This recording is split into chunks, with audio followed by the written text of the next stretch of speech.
Get ready to be taken on a tropical journey through the most beautiful destination that I have come across in all my 3 years of travel. This right here is the Philippines. Having spent almost 4.5 months, 3 separate visits in the country, I've seen and done a lot of things here, and because of my recent trip here, it was time to update my top 10 to the Philippines with the 2.0 version. Strap yourself in and get ready for what will be your next tropical adventure, the Philippines. Let's hop right into it with number 10. CRESTA de Gallo. This is going to be an island that 95% of you have never heard of before. The reason being because, well, it's probably just about the hardest island you can ever try to get to. I spent about 3 days of travel just to get here. There were no given routes. You basically had to completely wing it and just show up, hope that everything would work out. But one of the great things about traveling the Philippines is that the locals will stop what they're doing in a heartbeat to try to help you out. So getting around even the off the beaten path kind of places is still possible here, but you really need to want this. So why should you go out of your way to find CRESTA de Gallo? Well, I think the drone shots will speak for themselves. When you show up on this island, you feel like you're on Castaway. You feel like you are stranded in the middle of nowhere. You might as well start screaming Wilson because there ain't no one coming. We were fortunate enough that day to have had the sun on our side, and we got a remarkable sunset. We watched it on this narrow white sand beach. CRESTA de Gallo is for those who are willing to go the extra 1,000 miles to see true beauty. Now, let's move on to number 9. Number 9 is one that most of you know very well and have seen on your Instagram as it's currently blowing up, and that is beautiful El Nido. El Nido is one of the most talked about destinations in all of the Philippines, and with that being said, that's why it's not making the top 3 and not even the top 5. I'm putting it all the way at number 9 because right now El Nido is facing a very well-deserved tourism boom. This place is Avatar meets your craziest dream. Incredible, dramatic limestone mountains just jutting out of emerald blue waters. It really makes no sense how everything that's beautiful is in one place, but that is what El Nido is all about. El Nido is particularly well known for its island tours. You've got Tour A, which is probably the most popular, where you get to see Small Lagoon, you get to see Big Lagoon. Out of my 3 trips to the Philippines, I've been to El Nido every single time, 3 years in a row, and I've seen that constant increase in tourism. If you're in a large enough group, my recommendation is to actually just rent out your own private boat. The big advantage to that is that you don't need to follow the path that everyone else is following. And one of the great things of having your own private group is that you can call the shots. You don't need to follow everyone else. You can just go to your own islands and make your own adventures. After seeing Small Lagoon, we actually asked our driver just to take us to a private island. We had lunch on this island, pretty much just us and another boat. Overall, that was for me the best way to enjoy El Nido.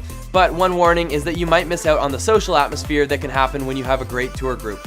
I've also had one of my best ever dives here in El Nido. I saw barracuda, sea turtle, I believe I saw a seahorse, a bunch of other incredible marine life. This was definitely a remarkable diving spot. There's one other thing that you cannot miss if you go to El Nido, and that is the beach called Nakpan, the most beautiful beach in the entire world. Number 8 is the island of Bohol. Bohol is one of the most diverse islands you will see. High-end hotels, hostels, everything is here in Bohol, and that is one of the reasons I love it so much. Whether you want to spend your day on the beach or go and explore the beautiful chocolate hills, there's so much that can be seen and done here. Not to mention, this is home to one of the most unique creatures you'll ever come across. It looks like a monkey that had a baby with an alien. It's called a tarsier. They're very, very nervous. Do not use a loud voice. Be very quiet, otherwise they literally could drop dead from a heart attack. I'm not joking. There are 2 main parts of Bohol. There is Anda, which is in the north, and I thought it was beautiful. I really loved this blue hole we found, but I gotta say the beach up in the north, when I was there 1.5 years ago, was very dirty. Hopefully they've taken care of that. And in the more southern tip of the island, you have Alona Beach, and this is probably where I would recommend you stay. All sorts of different hotels and accommodations, pretty good food, pretty good nightlife, and it's a great place to start your day trip if you're gonna be doing the Tarsier Chocolate Hill day trip. That can all be done in one day. It's one of my favorite day trips that I've ever had. Now, number 7 is definitely for all you lovers out there. This is the secret hideout of Palawan. Port Barton is in between El Nido and Puerto Princesa, and it's only about a 4-hour drive away from El Nido. It's definitely one of my recommended places for you if you're the kind of person that wants to relax, that wants to have a romantic retreat and do a whole lot of nothing. how I best describe Port Barton is candlelit dinners on the beach and lights out by like 9 p.m. There's a couple bars on the beach, so it's not to say everything shuts down. Unfortunately, my time there was very limited and I did not get to do the island hopping tour, but I've heard it's one of the better ones, so definitely try and check that out. There's also known to be a lot of sea turtles in this area, so do a bit of snorkeling and you may very well encounter yourself with one of those dudes. Finding Nemo. Alright, for number 6, I'm actually going to do a two-part because these two islands are very close by and they would definitely make an incredible trip. But let's start it off by talking a little bit about Tablas, a place that is literally so unknown that I have to say I feel a little bit proud that I even found it. Tablas is a dormant but beautiful island. It's made for you to explore. Bring your friend, get a scooter, and go explore this island because it has so much to offer. Incredible white sand beaches, beautiful sunsets, you will find it all here in the island of Tablas. And one of my major finds on this island here was this resort right here named Footprints. If you're going to Tablas, they are my #1 recommendation. Now, just a short 1-hour boat ride away from Tablas is the island of Romblon, and on Romblon is one of the most beautiful beaches I've ever seen. This is Bon Bon Beach. These are the moments that live with you for the rest of your life, and it made coming all the way off the beaten path completely worth it. With that being said, it's actually not that hard to get here. Even though these two islands are definitely off the main tourist path, they are actually super easy to get to. I flew direct Manila to Tablas in like 1 hour and 10 minutes using Cebu Pacific. And Cebu Pacific is the #1 airline in the country. They were my go-to airline for my travels across the Philippines. And the awesome thing is they even fly internationally to places like Seoul, Hong Kong, Singapore, Bangkok, and even Australia. I definitely recommend taking a bit of a wild card on your next trip and trying out these two islands. Number 5 is the extremely underrated Dumaguete. And I've actually had the pleasure of going to Dumaguete on 2 separate occasions. And the great thing about Dumaguete is not necessarily Dumaguete itself, but what surrounds it. It has Apo Island, which literally means Sea Turtle Island. It has Siquijor Island, which is a remarkable voodoo witchcraft island that has slowly become more popular by tourism. It's also relatively close to one of my favorite discoveries in the entire country, known as Manjuyud Sandbar, or as I tried to coin it, the Maldives of the Philippines. And there's one particularly great day trip in Dumaguete, and that is Casaroro Falls. Now, I just name dropped a ton of places, and that's probably a little overwhelming, but the great thing is I've actually created an entire travel video guide for the Philippines. So if you're curious about that, I have a free preview to the guide down below. It covers everything you could possibly need to know, everything from safety, transportation, hotels, the best must-see hidden gems, and it'll definitely get you a great head start for your upcoming trip. I put my heart and soul and everything that I learned over my past 3 trips to the Philippines into this one guide so that you can make the most of it. So definitely go check that out. Number 4 is Bantian Island, one of the islands I love most in the entire world. This is like Boracay before Boracay blew up.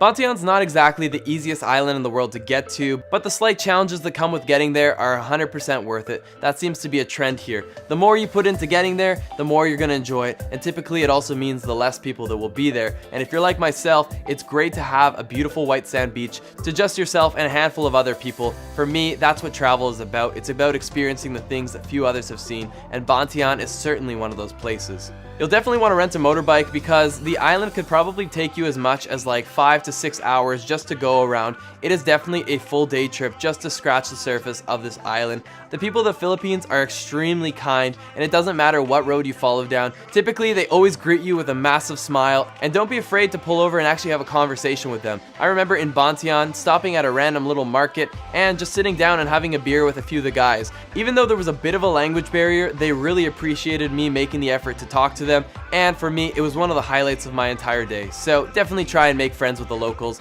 A couple of the notable locations on the island are this abandoned building here, right on the water, and in typical Philippines nature, we have got some incredible blue water with the saturation on full boost. It's definitely a very relaxing island, so enjoy a world-class sunset in one of my favorite islands in the entire world.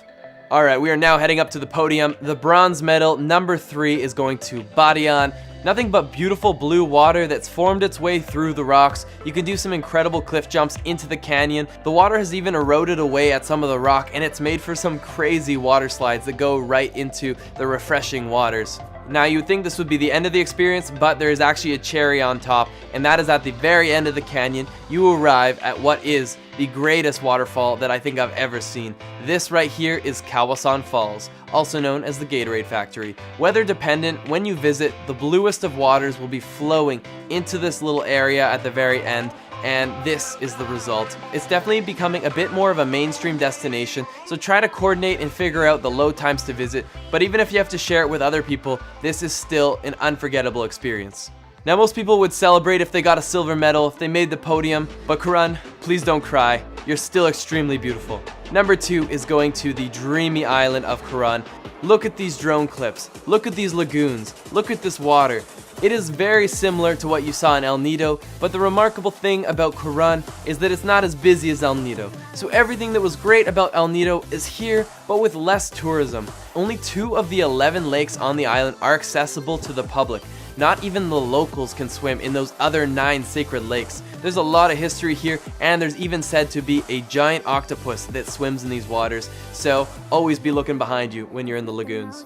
There are 3 main things that you must do in Karan, and the first 2 can be done in one day trip. There's actually a shipwreck and Pass Island day tour where you start off the day by free diving into a sunken Japanese warship if you can hold your breath long enough. And secondly, you end off your day here at Pass Island, one of the most beautiful islands that I think I've ever seen. Nothing but beautiful white sand beaches surrounded by cerulean blue waters and a whole lot of nothing to do. They even had an island wiener dog. That was definitely the cherry on top to Pass Island. And the third thing that everyone will end up doing if they go to Karan is of course the lagoon tour. The lagoons here are out of this world. There's many island tours that are offered, but the one that I took me to these beautiful lagoons. It took me to the incredible Kalagaman Lake, and they even showed us a secret lake where we had to swim under one of the rock structures to access. If the weather is right, you will never be able to find something more beautiful than this, period. Now guys, let us find out who has pushed Karan off of the number 1 spot in last year's top 10. Drumroll please. Number 1 goes to the unbelievable island of Siargao. Siargao, also known as Cloud 9, is surfer's paradise.